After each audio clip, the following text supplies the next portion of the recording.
Final update. My 34M wife, 31F, is having a meltdown over our daughter's personality and I don't know what to do. What should I do? Story 1. I'm a 34-year-old guy and I have a 16-year-old stepdaughter. My wife is 31. In high school, my wife was a popular girl stereotype. Pink, blonde, chunky highlights in her brown hair. This was the mid-late 2000s.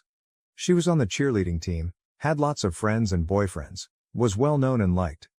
She was basically the living embodiment of the picture-perfect girl from those cheesy 2000s high school movies. And then she got pregnant. When she was 15, she had her daughter. She doesn't know who the father is, and any potential fathers for the girl up and left way back when. Her daughter is recently 16. I never wanted kids, I found them annoying, but I fell in love with my wife and got married when she was 20 and I was 23 after dating for 2 years. We hit it off, and I married her and decided to suck it up around the kid. I never planned to absolutely love being a dad to her specifically. Kids still annoy me, but my daughter, stepdaughter technically, was different. She was quiet, nerdy even at a young age. I married her mother when she was 5, and we clicked right away. We went on daddy-daughter dates every weekend. I played dolls with her. Let her paint my nails and do makeup on me. I drove her to and from school in my cop car. We even did daddy-daughter duo costumes for Halloween. Over the past 2 years she's developed a darker dress style. I don't know what the proper subculture of her outfits are, but according to her she's dressing like a horror game protagonist and a Monster High character. Purple is her main color she incorporates into this specific aesthetic blend, as she calls it. I don't get it, but maybe that's because I'm a man in my 30s, I don't know. She likes ghosts, tarot cards, vampires, zombies, aliens, creepy Victorian dolls. I don't get it, but also I don't care because if it makes her happy, so what? She's also an introvert, and prefers to play games on her computer or read fantasy occult novels rather than hang out with other teens her age. She has friends, so I'm not too worried about her being completely withdrawn. I'm just glad I don't have to drive her around since she only has a learner's permit currently. My wife hates this. My wife always wanted a girly girl. Pinks and pastels and flowers and all that. She wants our daughter to get a boyfriend, be more social, be a cheerleader like she was. Which in itself is valid. I get it, I'm sure most every parent has preferences for what they want their kid to turn out like, and some disappointment when they stray from that fantasy is valid. Some. My wife will constantly takes and hides my daughter's darker room decor. She constantly gets pastel dresses for our daughter, tells her to wipe off her dark eye makeup, tries to set her up on dates with jock types from my daughter's school, and convince her to sign up for both school and summer activities like cheerleading or volleyball. I could have put up with all of that. I really could have. But a few weeks ago I woke up to my wife finally hitting her breaking point. I woke up in the middle of the night to my wife screaming and having what I can confidently describe as a borderline meltdown. She was crying and saying all she ever wanted was a normal daughter who likes pink, and is a cheerleader and has a boyfriend and will give her grandkids. I had to drag her out the hallway after 30 minutes of this. I kept thinking it would stop, but it kept going on and on. My daughter was just staring at this whole thing in the doorway of her room. What caused this meltdown from my wife? My daughter dyed purple over the blonde streaks highlights my wife had forced her to get in her hair. Which wasn't even breaking a house rule, as my wife and I have both told her she can do whatever she wants with her hair as long as she doesn't stain too many towels. It's been weeks, and my daughter won't talk to her mom. My wife is still up with her antics, but now it's in overdrive. Every day she brings home some type of trendy clothing in pink or pastels and tries to give it to my daughter. My daughter is getting fed up and stays in her room all day and has confessed to me she can't wait for school to start back up in a few weeks so she can get out the house and be with her friends again. I don't know what to do. I feel like I'm stuck between a rock and a hard place. I don't want to side with anyone in this situation. I understand my wife wants a daughter who she can relate, and my daughter wants a mom who understands her. I don't know what I can or should do. I need help, I need advice. Update. It's been about a week since I last posted about how my wife was having a meltdown over how my daughter chose to dress. 2 nights after I posted, I sat my wife down and very bluntly asked her what exactly the problem was. She kept saying she just wanted a daughter who was similar to her, but after I kept asking she broke down and admitted the real reason why she was having her meltdowns. My wife feels that her daughter is the only way for her to have more family in the future. She's estranged from her siblings, her parents don't speak much to her, and all of her friends from high school stopped talking to her after her pregnancy. She wants a family back, and she's hoping that her daughter will marry a nice boy and give her grandkids so she can have a family again. She said she never brought up having more kids with me because she figured I'd be against the idea. I don't know how I feel about having more kids with my wife, but it certainly won't happen now. So my wife is in therapy to try and get her to realize that she can't just view my daughter as a way to create a family. She's doing well so far, but it's too soon to really tell. My daughter is also in therapy. She's been in therapy since she was a kid for bullying issues, but now her therapist is trying to focus on the meltdown situation with her. My daughter actually seems relatively unaffected by this whole situation other than a little annoyed, so I don't know if that's good or not. I took my daughter to Hot Topic for some back-to-school accessories and then took her out to eat, just the two of us. She's still excited to go back to school, she misses her friends and her clubs. My wife and daughter have started talking normally again. They had a long talk, which I was present for, where my wife apologized for being so pushy and extreme with her wishes. My daughter was well receptive to this talk and seems to be back to her normal self. I am keeping an eye on both of them to be sure. My wife is doing her best to understand my daughter's interests. Last I know the two were watching some slasher TV show on Hulu as a way to bond, and it appears to be working. There isn't any bad blood between the two. I know things are soon, and that things can change, but so far everything appears to be smoothing over pretty well. Thank you for all the advice, harsh and gentle, that I reviewed through my original post. It definitely slapped me in the face as what could happen if I didn't get both of them help and make them talk it out. Story 2. Ata for laughing when my mom said she'd hope I would care for my stepdad in his old age. So for some context, my mom broke up my family when I was 6, and my brother was 11, to be with my stepdad. Our dad moved to a neighboring state, and we only got to see him every other weekend. I've only connected all these details as an adult. My brother and I are now both in our 30s, and my dad didn't share details of the divorce until the last few years. To say I lost a lot of respect for my mom and stepdad is an understatement. My mom chose to replace our dad with an angry alcoholic, and thought we'd make a big happy family. Hint. It never happened. I forgive them, it was years ago, but respect is gone. Growing up with them was stressful and like walking on eggshells. If I had a disagreement with my stepdad, my mom would come home and only talk to him about what happened, before giving me a punishment. The day my brother graduated high school, he moved out. We both had nothing but disdain for my stepdad. He got drunk every single day, and was mean. Never physically, but verbally. I'll never forget being called a whore for going on a date with my boyfriend, or us following a young woman to her home after she flipped us off on the road. After I became an adult and got married at a young age, our relationship improved. I've now been married for almost 13 years, and we have 2 little girls together. When my stepdad comes to our house, we get along great. However, we went back to their home for Thanksgiving a few years ago, and it was very stressful. Many parts of me felt like I was stepping back into high school again. Fast forward to a conversation I had with my mom recently. We were discussing children taking in their parents in their old age. Something, I might add, my mom never did for my grandma after my grandpa died. Why? Because my stepdad couldn't live with her. None of her other 3 kids took her in either, and she managed okay, passing away in her own home with my mom and aunt at her side. Anyhow, we were discussing this subject and how many parents might be taken in by their children after their spouses pass away. So, for example, my mom coming to stay with us after my stepdad passes away, my mill, or my dad, etc. She said she hoped that if she passed away that I would consider taking my stepdad in if he were elderly. I actually laughed out loud before even considering how a reaction might hurt her feelings. First of all, even if it were my own dad, I would prefer to take in one of our moms if I'm going to be a primary caregiver. And of course if we never actually took anyone into our home, we would still help and support them however we could. But my mom, expecting this of me with my stepdad? What magical land is this, where irony doesn't exist? I have never considered him a father figure. He played a huge role in breaking apart my family at a young age, and refused to take in my terminally ill grandma when she needed it most. So, Ata for laughing? Relevant comments. Commenter. Honestly, she was pushing her luck even asking if you'd take her in. But to ask it for a man who is neither a blood relation nor a father figure and made your childhood miserable is absurd. NTA. At all. You deserve to keep your home a safe haven for yourself. Commenter. NTA. How did she react? And how did she not know this man made your lives miserable under her roof? OP. Her eyes widened in shock. I immediately said, sorry, didn't meant to laugh that loud, but we basically already called dibs on my MIL. She changed the subject, thank God. And she knew we all hated each other. She dated him for 5 years before marrying him, and she had plenty of chances to prioritize her kids, but she never did. If she prioritized her kids, She would have honored her original vows to my dad. Commenter, NTA. Honestly, she's lucky you only laughed and didn't say something worse. Was your mom upset by your reaction? OP. She was shocked.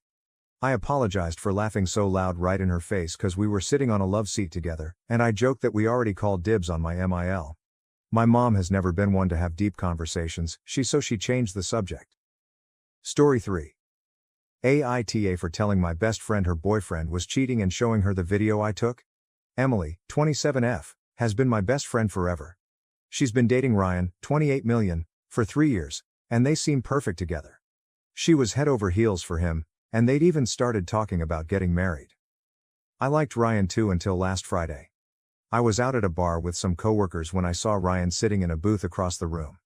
At first, I thought, oh cool, small world, but then I noticed he wasn't alone. He was with another woman, and they were way too close to just be friends. They were laughing, leaning into each other, and then, clear as day, he kissed her. My heart was pounding. I didn't know what to do. I knew if I told Emily without proof, Ryan could easily twist the story and make me look like a liar. So, I pulled out my phone and took a short video of them kissing and leaving together. But then, I couldn't just let it slide. I marched straight up to Ryan before he could leave and confronted him. I told him I saw everything, and I wasn't going to let him get away with it. He went mental. He called me crazy, said I was imagining things, and yelled that I'd ruin everything if I dared to show the video to Emily. He even tried to grab my phone, but I walked away and told him it wasn't up to him anymore. The next day, I went straight to Emily's place and told her what happened. At first, she looked like she didn't believe me, so I showed her the video. Her face went pale, and then she just snapped into action. She didn't cry or scream, she went cold and methodical. She grabbed a trash bag, started throwing all of Ryan's clothes and stuff into it, and told me to help. Then she called a locksmith to change the locks on their apartment. When Ryan showed up later to talk, his things were already on the sidewalk, and Emily wouldn't even let him inside. Ryan kept texting and calling, begging her to forgive him, but she blocked him on everything. Emily's been eerily calm since then. She thanked me for telling her but hasn't really talked about it much. Meanwhile, some of our mutual friends think I overstepped by filming Ryan and confronting him, saying it wasn't my place. Now I'm questioning myself. Aida for filming him, confronting him, and then showing Emily? Or was it the right thing to do?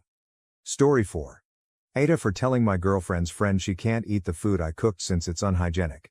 It was a typical Sunday, my day off. As a 29-year-old Indian doctor living abroad, Sundays were my time to relax, hone my cooking skills, and catch up on sleep.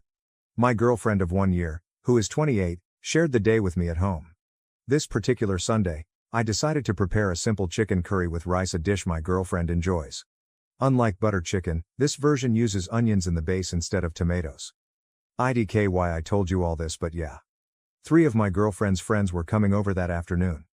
I'd met 2 of them multiple times, but one was a new acquaintance. They had plans for a casual get-together. Generally, when I cook on such occasions, my girlfriend and her friends insist I join them, which I don't mind. They're good company. I was finishing up the cooking when they arrived. As they chatted in the living room, I put on my headphones to listen to music while wrapping up in the kitchen. Afterward, I stepped out to ask if they'd prefer lunch now or later. Everyone agreed to eat immediately, except for the new girl. She commented, "I don't think I'd like Indian food, it's unhygienic." While I mentally raised an eyebrow and chuckled, I refrained from reacting outwardly. My girlfriend, however, was visibly annoyed, and her other friends were quick to call out the remark as inappropriate. One of them even added, "That wasn't nice to say." I assured everyone I wasn't offended, explaining that stereotypes about Indian food often stem from street food and hygiene misconceptions, so I understood where the remark might come from. With that, I returned to the kitchen to finalize the meal. My girlfriend followed me and jokingly, said she felt like committing murder. I told her not to stress over it, as I don't take remarks from people I don't care about to heart. When it was time to eat, my girlfriend set the table while I brought out the curry. Everyone else enjoyed the meal and gave me plenty of compliments, which was nice to hear.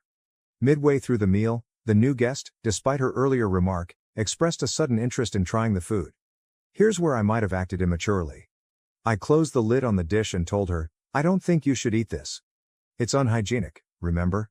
She seemed visibly upset and left the house shortly after.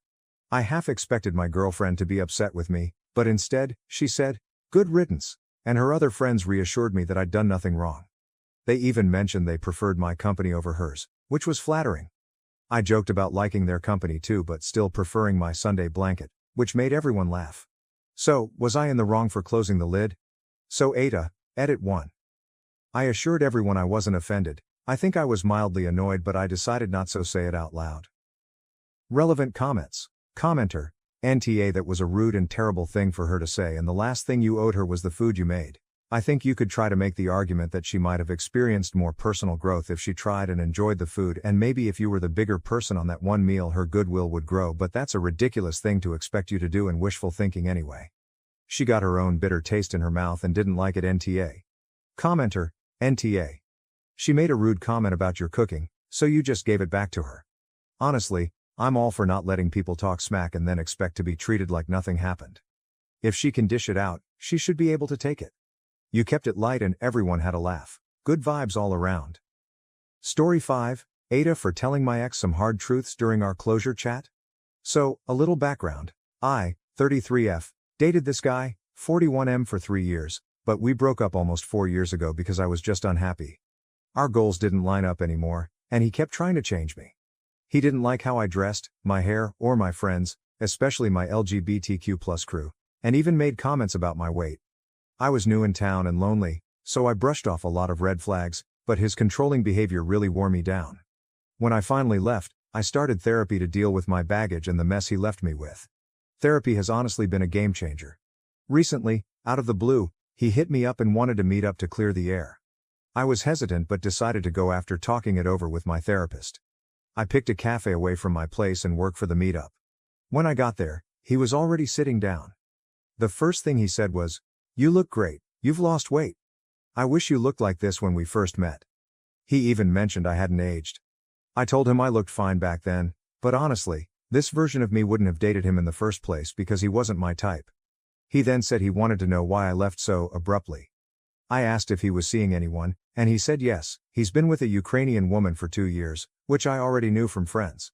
When I asked if she knew we were meeting, he said no. At that point, I just decided to be completely honest. I told him I left because I didn't trust him and that he was really self-centered. I felt like I was never a priority for him. I even told him he wasn't great in bed and that I stayed too long because I confused routine with love while feeling terrible about myself. I said I used to be a happy, confident person, and during our time together, I felt like I was fading away. He flipped out, ranting about how I was a terrible partner and then dropped a huge bombshell that he cheated on me twice.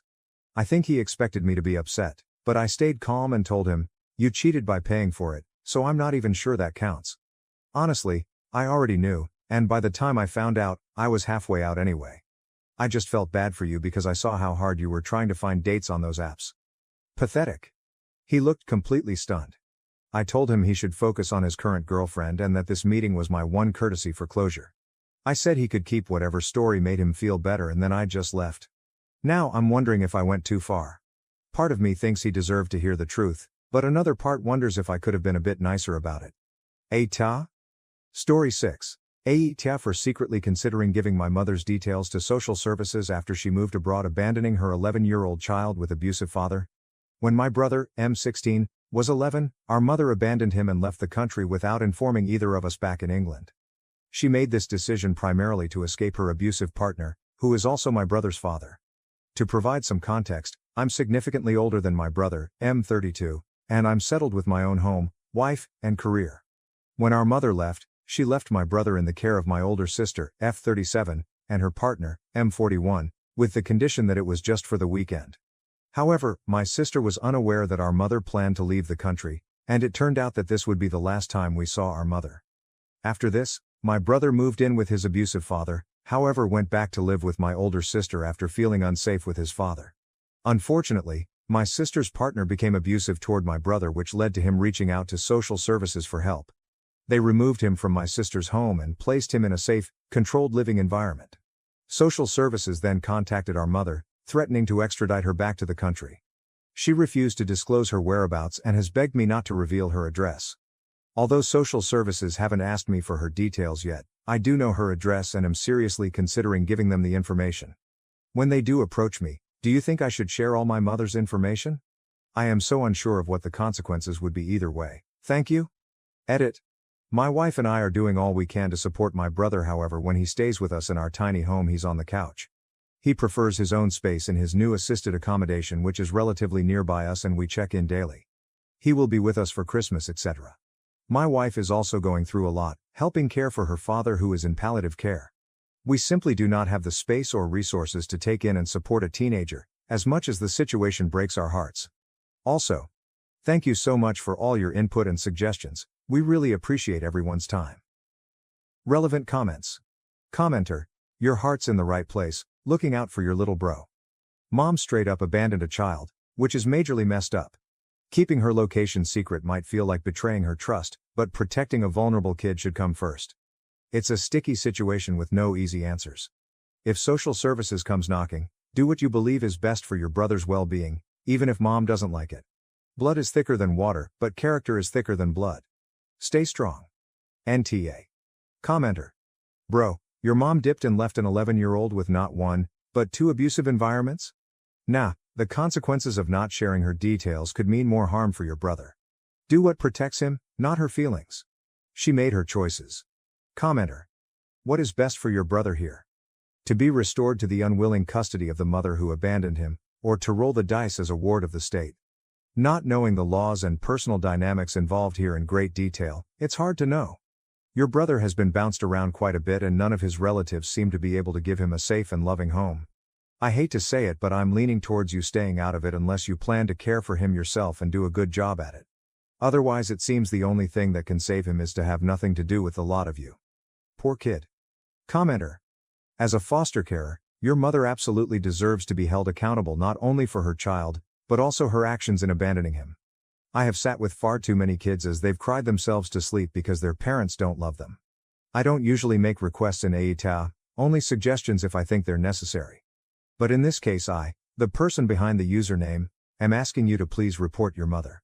She does not deserve to be off gallivanting somewhere while your brother suffers the all-encompassing pain of being abandoned by his mother. NTA. Commenter, NTA, but logically what happens when she returns? Will his father be able to get control of her again and your vulnerable brother is left with two parents that can't help him and back in the same abusive household as before? And would she just run away again if things get hard, leaving him in the same position as he is in now? Or would it be better he be placed in the system with actual people that could take care of him? I say this because he's obviously been through a lot and a kid like that can only handle so much trauma. She's definitely TA for abandoning him, but I don't see how dragging her back to possibly another repeated cycle for your brother is going to help. She clearly can't and doesn't want to take care of him, and I don't think he'd even trust her again. Are you in a position to help him yourself? You and your wife? I ask this because if this was me, personally my husband and I would be there the second we heard of our mother abandoning any of my siblings or his and cutting her off as well. Again, NTA or your responsibility, but something to think about. Thank you so much for watching until the end. If you enjoyed our videos, please don't forget to like, share, and subscribe to stay updated with our latest ones. Have a great day.